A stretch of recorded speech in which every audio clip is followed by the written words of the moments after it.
মুদিখানা দোকানে কি সিগারেট, বিড়ি, গুল, বিমল, খৈয়নি এই সমস্ত দ্রব্য বিক্রি করা যাবে? না, হারাম যে সমস্ত দ্রব্য গ্রহণ করা, সেবন করা, সেগুলো আসলে কেনাবেচা করাটাও হারাম, কারণ সেটি আপনি অন্যায় কাজে সহযোগিতা করছেন।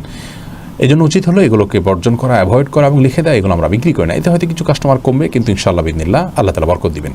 আর যদি এগুলোকে আপনি বিক্রি করেন, এর পয়সাটাকে আপনি আলাদা করে রাখেন কোথাও এবং সেটা আপনি সাদাকা করে দেন, তাহলে ইনশাআল্লাহ আপনি এর দায় থেকে মুক্ত হওয়ার চেষ্টাটা অন্তত করতে পারেন। তবে আপনার জন্য উচিত হলো এগুলো বিক্রি বন্ধ করে দেয়া। শাহরিয়ার আহমেদ বাঁধন আপনি জানতে চেয়েছেন, মা বাবার পা ছুঁয়ে সালাম করা যাবে কি? মা বাবার পা ছুঁয়ে সালাম করা আসলে সালামের জন্য, বা যে কারোর পা ছুঁয়ে সালাম করার সাথে আসলে সালামের কোনো সম্পর্ক নেই। সালামটা মুখে হবে, আসসালামু আলাইকুম রহমতুল্লাহ, এর জন্য পা ছোঁয়ার দরকার নেই। মার প্রতি শ্রদ্ধা বা ভালোবাসা প্রকাশ করতে গিয়ে হাতে চুম্বন খাওয়া, কপালে চুম্বন খাওয়া, এগুলো রেওয়ায়েত থেকে প্রমাণিত। পা ছোঁয়ার ব্যাপারে, পাকে চুম্বন করার ব্যাপারে আদাউল মুফরাদের একটি হাদিস পাওয়া যায়। সেই হাদিসকে মুহাদ্দিসিনে কেরামের অনেকেই দায়ীফ বা দুর্বল সূত্রে বর্ণিত বলেছেন। এই জন্য সালামের সহজ এবং স্বাভাবিক যে পদ্ধতি, সেটি আমরা মুখে সালাম পেশ করব। পা ছোঁয়ার সাথে সালামের অন্তত কোনো সম্পর্ক নেই। তবে ভালোবাসা প্রকাশের জন্য আমরা আলিঙ্গন করতে পারি, মোয়ানাকা কাঁধে কাঁধ মেলাতে পারি, মুসাফা করব, তারপরে যায় কপালে চুমু খেতে পারি, হাতে চুমু খেতে পারি। এই কাজগুলো হাদিস দ্বারা সাবিত আছে। আবরার জাহান রাফি জানতে চেয়েছে, নামাজ চলাকালীন অবস্থায় যদি শরীরের মশা বসে তাহলে কি মশা মারা যাবে? এতে কি নামাজের কোনো ক্ষতি হবে? মশা আপনি তাড়িয়ে দিবেন, আর যদি বারবার ডিস্টার্ব করে আপনি পাও দিয়ে, হাত দিয়ে খুব আলতোভাবে যদি মেরে ফেলেন, এতে আপনার সালাতের কোনো ক্ষতি হবে না ইনশাআল্লাহ বিদিনিল্লাহ। তবে যদি খুব বেশি ডিস্টার্ব না করে, সামান্যই ডিস্টার্ব হয়, তাহলে আপনি সহ্য করতে পারলে সেটা করবেন, আর না হলে তাড়িয়ে দিলেন। কিন্তু অনেক বেশি মশা খুব ডিস্টার্ব করছে, আপনি তাড়াতে গিয়ে মরে গেছে, এতে আপনার সালাতের কোনো অসুবিধা হবে না ইনশাআল্লাহ বিদিনিল্লাহ। এরপর সাইফুল ইসলাম নাইম আপনি জানতে চেয়েছেন, শেখ পেছনে ফেক ব্যাকগ্রাউন্ড দিয়েছেন, এটার জন্য কি গুনাহ হবে না? সাইফুল ইসলাম নাইম, আমরা শরীর সমাধানের যে ব্যাকগ্রাউন্ড আমরা তৈরি করেছি, যেটাকে ব্যাকড্রপ বলা হয়, ওইটাই আসলে দেওয়া। এখানে আমাদের ওই ব্যাকড্রপটাই আছে, ক্রমাতে আমরা প্রোগ্রাম রেকর্ড করলেও ওইটাই থাকে, অর্থাৎ আমাদের ক্রমার কাপড়ের পেছনেও সেই ব্যাকড্রপটাই আছে। জাস্ট এভাবে দিলে কোয়ালিটি একটু ভালো হয়।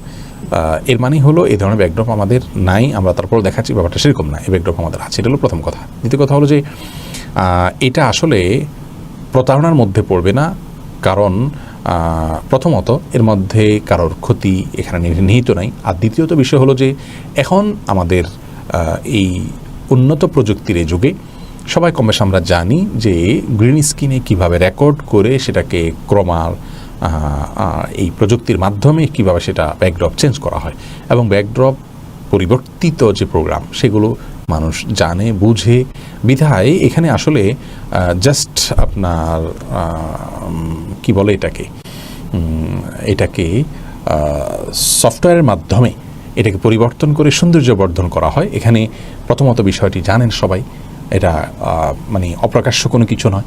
আবার দ্বিতীয়ত হলো যে এখানে আপনার মানে প্রতারণা, যেটি মানুষের কারোর ক্ষতি এটার উপর নির্ভরশীল, বা বাস্তবতা লুকিয়ে ভিন্ন কিছু দেখানো, এই লেভেলের সমস্যা এটি নয়। যার কারণে ক্রমা ব্যবহার করাকে আমরা নাজায়েজ বা গুনাহের কারণ মনে করছি না।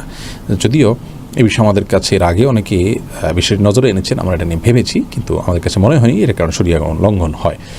এবং বিশ্ববরেণ্য ওলামায়ে কেরাম, বিশেষ করে শেখ মোহাম্মদ সাল্লাহ আল মুনাজ্জিদ হাফিজাহুল্লাহ ইসলাম কিউ এর প্রতিষ্ঠাতা, আপনারা জানেন যে তিনি সহ বিশ্ববরেণ্য যে সমস্ত ওলামায়ে কেরাম আছেন, তারা ক্রমার মাধ্যমে অগণিত প্রোগ্রাম করে থাকেন।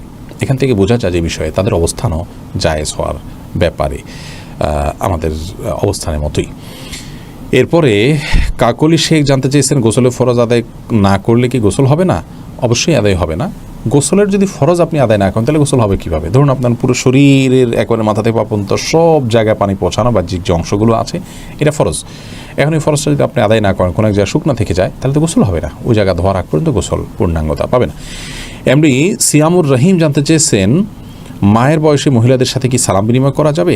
সালাম সাধারণত মেয়েদের সাথে বিনিময় করা যাবে, অনেকেই বলেছেন। রাসূলুল্লাহ আকরাম সাল্লাল্লাহু আলাইহি সাল্লাম এর বিভিন্ন হাদিসের ব্যাখ্যায় ওলামায়ে কেরাম অনেকেই বলেছেন। কোরআনে কারিমে একটি আয়াত আছে, আল্লাহ বলেছেন ওয়াকুলনা কাওলাম মারুফা, এবং আরও কয়েকটি আয়াত আছে। সেই আয়াতগুলোকে সামনে রেখে বিন বাজ রাহিমাহুল্লাহ সহ অনেক ওলামায়ে কেরাম বলেছেন যে মেয়েদের সাথে স্বাভাবিকভাবে কথা, সাধারণ যে কথাগুলো আছে সেগুলোতে বিশেষ কোনো কোমলতা সৃষ্টি করা ছাড়া, অপ্রয়োজনীয় কথা ছাড়া তাদের সাথে কথা বলা যাবে। তো তারই অংশ হিসাবে সালামকেও তিনি অনেক ওলামায়ে কেরাম জায়েজ বলেছেন। যদি ফিতনার আশঙ্কা থাকে তাহলে সেক্ষেত্রে অ্যাভয়েড করা উচিত। কিন্তু আপনার মায়ের বয়সী মেয়ে হলে বা অনেক বয়স্ক মহিলা হলে তাদের সাথে সালাম বিনিময় করা তাতে কোনো অসুবিধা অবশ্যই থাকবে না ইনশাআল্লাহ। মোহাম্মদ আলিউল্লাহ জানতে চেয়েছেন, মাদ্রাসার বিল্ডিং বর্ধিত করার জন্য মাদ্রাসার পাশের জমিতে কবরসমূহের উপর বহুতল ভবন নির্মাণ করতে শরীয়তের অনুমোদন আছে কি? মাদ্রাসার বিল্ডিং বর্ধিত করতে গিয়ে কবরস্থানের উপরে যে আপনি করেন, কবরস্থানের মালিককে, কাদের জমি, কাদের কবর, এখানে তাদের অধিকার বিষয়গুলো চলে আসে। যদি প্রয়োজন হয়, অনেক পুরাতন কবর হয়, স্থাপনা সে পর্যন্ত সম্প্রসারিত করতে হয়, তাহলে সেটি জায়েজ হবে ওই শর্তে, অর্থাৎ এর মালিক এবং এর যারা অভিভাবক তাদের সম্মতি সাপেক্ষে আপনি এটি করতে পারেন। তবে মসজিদ কবরস্থানের উপর নির্মাণ করা নিষিদ্ধ, সেভাবে হাদিসে সুস্পষ্ট আলাদা নিষেধাজ্ঞা আছে। তবে প্রয়োজন ছাড়া যে কোনো কবরস্থানের উপরেই আপনি তার মানে বিল্ডিং নির্মাণ করবেন এরকম না। যদি বাধ্য হয়ে যান, কোথাও এক্সটেনশন করতে হয় এবং কবর অনেক পুরাতন হয়, মানে মৃত ব্যক্তির যে দেহাবশেষ সেটা মাটির সাথে মিশে গেছে, এত সময় পার হয়ে গেছে, তারপরে আপনি এক্সটেনশন করে সেখানে মসজিদের স্থাপনা নির্মাণ করতে পারেন যে শর্তে বলেছে সে শর্ত সাপেক্ষে। ভাবনা এই আইডি থেকে আপনি জানতে চাইছেন, পল্লী চিকিৎসকরা হসপিটালে রোগী নিয়ে গিয়ে হসপিটাল থেকে এর জন্য কমিশন নেন, সেটা কি হারাম হবে? যদি ব্যাপারটি এমন হয় যে তিনি নিজে পরিশ্রম করে গিয়েছেন, পরিশ্রম করে তার জন্য সব সেট আপ করে দিয়েছেন এবং তার জন্য অমঙ্গলজনক কোনো পরামর্শ দেননি, এমন কোনো জায়গা নেননি যেখানে গেলে অতিরিক্ত চার্জ করা হবে, সেখান থেকে রোগীর ক্ষতিগ্রস্ত হবেন এবং রোগীর ওপরে এটা জুলুমের পর্যায়ে যাবে বা তার ক্ষতি করেছেন, এর মাধ্যমে সেখান থেকে তিনি কমিশন নিয়েছেন, এরকম হলে সেটি জায়েজ হবে না। আর যদি ব্যাপারটা এরকম হয় যে অন্য 10 জায়গায় গেলে যায়, এখানে গেলেও তা উনি জাস্ট এনেছেন, দিয়ে দিয়েছেন, হাসপাতাল কর্তৃপক্ষ তাকে এর জন্য আলাদা কমিশন দিয়েছেন, সেটি তার জন্য গ্রহণ করা জায়েজ হবে। এখানে দেখতে হবে যে উদ্দেশ্যটা কী, পদ্ধতিটা কী। আপনি যদি যেভাবে হোক আপনার কমিশনটা নিশ্চিত করার জন্য রোগীর ক্ষতি হয় এরকম জায়গাতেও নিয়ে গেছেন, আর্থিক ক্ষতি, তার বেশি চার্জ দেওয়া লাগলো, অন্য জায়গায় গেলে হয়তো আরও ভালো ট্রিটমেন্ট পেতো, আরও কম পয়সা তার ব্যয় হতো, তারপর আপনি এখানে নিয়ে আসলেন, এরকম যদি আপনি করেন তাহলে সেটা অবশ্যই আপনার জন্য গুনাহের কারণ হবে।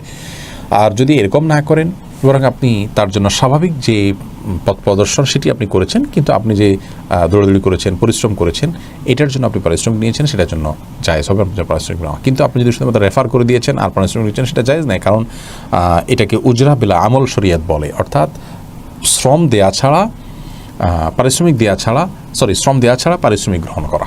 ব্যাপারটি এরকম, শুধু সুপারিশ করলেন, শুধু রেফার করে দিলেন, শুধু বলে দিলেন, এর মাধ্যমে আপনি কমিশন, এটা জায়েজ নাই।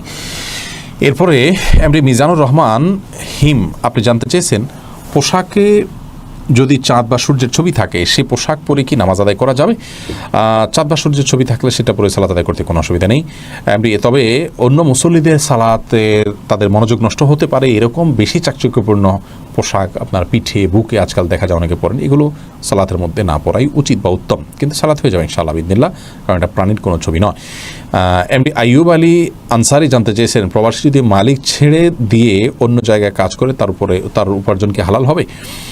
যদি মালিককে প্রতারণা করেন এবং মালিককে রেখে আপনার তিনি অন্যত্র চলে যান, তাহলে এটাতে প্রতারণা হবে, মানুষের অধিকার নষ্ট করা হবে, সন্দেহভাবে সেটা তার গুনাহের কারণ হবে এবং এভাবে উপার্জন করা তার জন্য জায়েজ বা বৈধ নয়। যদিও তিনি বৈধ শ্রম দিয়ে পারিশ্রমিক নিলে সেটা তার জন্য জায়েজ হবে, বাট এখানে তিনি অন্য একজনের অধিকার নষ্ট করছেন, সে কারণে তিনি হারামে লিপ্ত হচ্ছেন। আর যদি ব্যাপারটি এমন হয় যে মালিক তার সাথে প্রতারণা করেছেন, তার কথা রক্ষা করেননি এবং চুক্তি ভঙ্গ করেছেন, তার প্রতি জুলুম করছেন, তিনি নিরুপায় হয়ে চলে গেছেন, তাহলে তো এটা ভিন্ন কথা, ইনশাআল্লাহ তিনি মাযুর হিসাবে গুনাহগার হবেন না। এরপরে মমিন ইসলাম জানতে চেয়েছেন, কেউ খেতে বসলে তাকে সালাম প্রদান করা যাবে কিনা? খাওয়া অবস্থায় সালাম দেওয়া যাবে, সালাম নেওয়াও যাবে, কোনো অসুবিধা নেই। আকিব জাবেদ আপনি লিখেছেন, আমি এই আগের রমজান অর্থাৎ 2020 থেকে আপনার কথা শুনছি, তখন থেকে আপনার সব লাইভ দেখার চেষ্টা করি, মিস করলে সেটা পরে শুনি এবং আগের মিস করাগুলোর মধ্যে অনেকগুলো খুঁজে ডাউনলোড করে শুনি। আনা হিব্বুকা ফিল্লাহ। ভাই আকিব জাবেদ, আল্লাহ তাআলা আপনাকে ভালোবাসুন, যে আল্লাহর জন্য আপনি আমাদেরকে ভালোবেসেছেন, আমাদের জন্য দোয়া করবেন, আল্লাহর জন্য আমাদেরকে আরও শুদ্ধতার সাথে, আরও সুন্দরভাবে, আরও দায়িত্বশীলতার সাথে এই কাজটাকে সামনে অগ্রসর করে নিয়ে যাওয়ার তৌফিক দান করেন।